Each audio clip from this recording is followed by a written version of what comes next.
¿Alguna vez has pensado en el momento exacto que dejaste de ser un niño? El mío fue hace 12 años, justo por estas fechas. Lo que veía entonces no era este precioso lago en Suiza. Era la peor tormenta en décadas. Completamente solo, en la mitad de lo más profundo de Estados Unidos. Y mis manos temblando, rezando para que vinieran finalmente a recogerme. Lo que estás a punto de escuchar es una historia real, profundamente auténtica. Aunque a veces, para poder contar la verdad, necesitas utilizar un nombre prestado.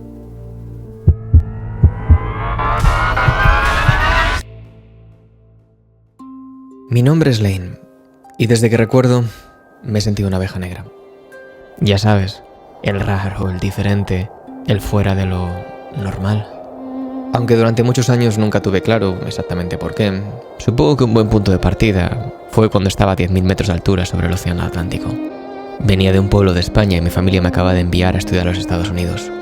Era el primero de mi entorno en cruzar a un mundo completamente desconocido. Pocas horas antes mi padre me había acompañado hasta Madrid en silencio.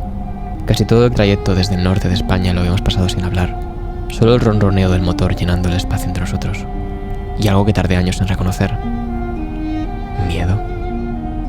Para él probablemente veía a un niño de 16 años marchándose solo al otro lado del mundo. Claramente para mí me veía de manera diferente. Algo como Colón, aunque con un inglés de supervivencia sacado de las películas que mi madre me había forzado a ver en su versión original. Finalmente, cuando llegamos a la terminal, mi padre me apartó un momento del grupo. La despedida real comenzó. ¿Llevas todo? Sí. ¿El pasaporte? Sí. ¿Los papeles del programa? Sí, papá. Hubo un silencio, uno largo, de esos que pesan. Y finalmente con ello, llegó mi hora de partida. Entonces lo vi. Por primera vez en mi vida mi padre tenía los ojos vidriosos. Claramente no llegó a llorar. Mi padre era de esa generación donde los hombres no lloran. Pero claramente ahí estaba, conteniendo algo que probablemente llevaba días intentándolo sentir. 10 meses. Iba a ser la primera vez que me alejaba tanto. Finalmente se acercó y me dio un abrazo. Un abrazo de verdad. Sus brazos me apretaron fuerte, como si quisiera grabar en su memoria, exactamente como era abrazar a su hijo antes de que el mundo lo cambiara. Cuídate, hijo. Lo haré. Llámanos a mí y a tu madre o me va a volver loco. Me reí aunque con ganas de salir de ese momento incómodo. Finalmente cogí la maleta, una roja gigante de 23 kilos, y me dirigí hacia el control de seguridad, girándome una última vez para ver que mi padre seguía ahí, con una mano levantada, pequeño, vulnerable y humano. Lo que no sabía en ese momento es que esa imagen de mi padre despidiéndose en un aeropuerto sería el final de mi etapa como niño y el comienzo de una serie de experiencias que cambiarían mi vida para siempre.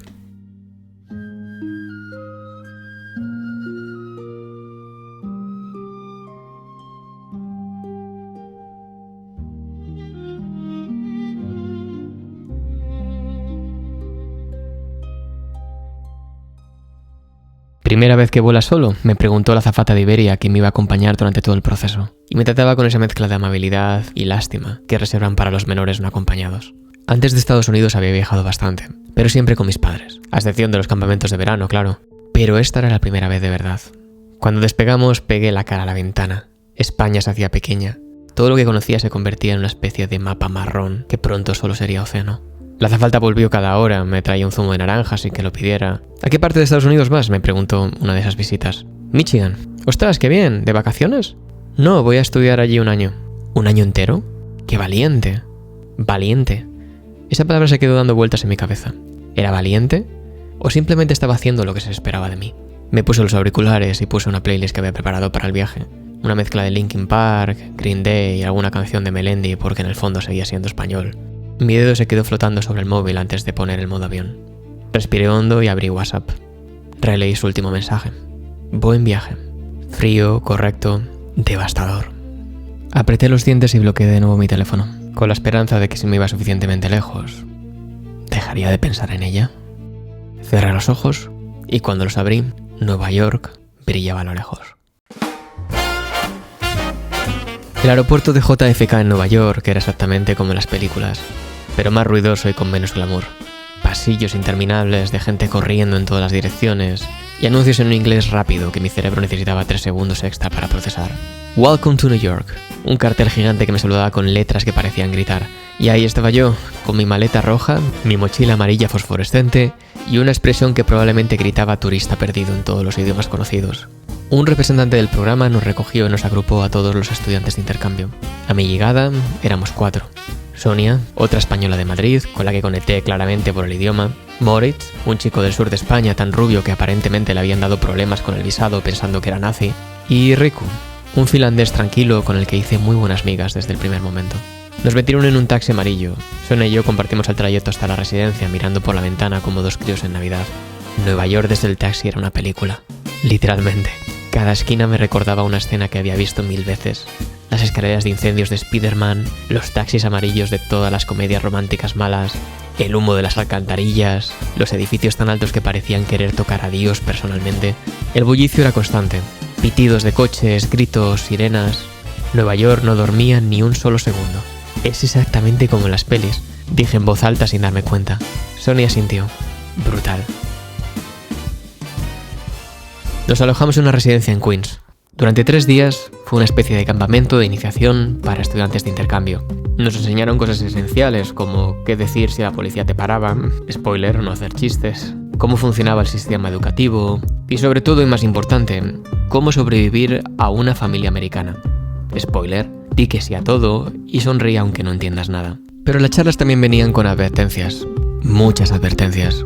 Esto no va a ser como vuestro país, ni como vuestra casa, ¿vale? Es decir, nada de piercings visibles, ayudar en todo lo que podáis. Si os preguntan si sois religiosos, nada de alcohol y nada de relaciones sexuales.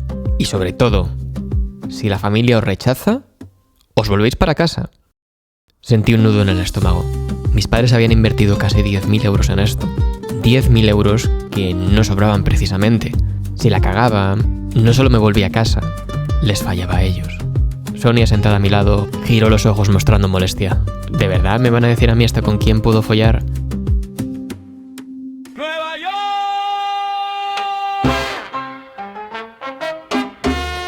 Los días siguientes hicimos el típico tour de Nueva York. La Estatua de la Libertad, Times Square, el Empire State... Cada lugar se sentía como si estuvieras dentro de una propia película. La última noche, antes de que cada uno se marchara a su destino, nos llevaron a un tour nocturno por Manhattan.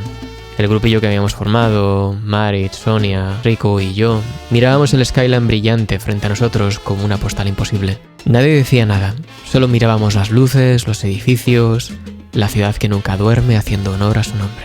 Esa noche, viendo brillar Nueva York, yo no podía dejar de pensar en dónde estaría dentro de unas horas.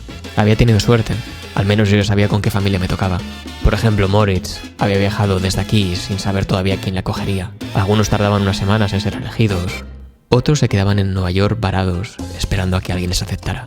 Supongo que es como funcionaban las agencias baratas de estudiantes de intercambio, casi como comida rápida. «Esto es América», dijo Rico con una solemnidad ridícula. Todos nos reímos, pero en el fondo sabíamos que al día siguiente cada uno se iría a un rincón diferente del país y que quizás no volveríamos a vernos nunca. Pero esa noche, viendo Nueva York brillar, yo no podía dejar de pensar en dónde estaría dentro de unas horas. Michigan. Un estado del que no sabía absolutamente nada, excepto que estaba por ahí arriba, en el norte, a casa de una familia que había visto 3 fotos en Facebook y un par de mensajes semanas antes. Todo va a ir bien, me decía mientras miraba por última vez las escaleras de incendios de nuestro hotel. Tenía que estarlo. Lo que acabas de ver es un pequeño fragmento de mi nueva obra, Diario de una oveja negra. Una experiencia transformadora en la que he estado trabajando los últimos 5 años. ¿Qué os ha parecido? ¿Os ha gustado el formato? ¿Habéis podido entender lo que se estaba intentando transmitir? A la obra todavía le queda un poquito de tiempo. Durante el próximo mes voy a estar puliendo los últimos detalles del último manuscrito, pero está preparada para por fin, por primera vez, ver el mundo.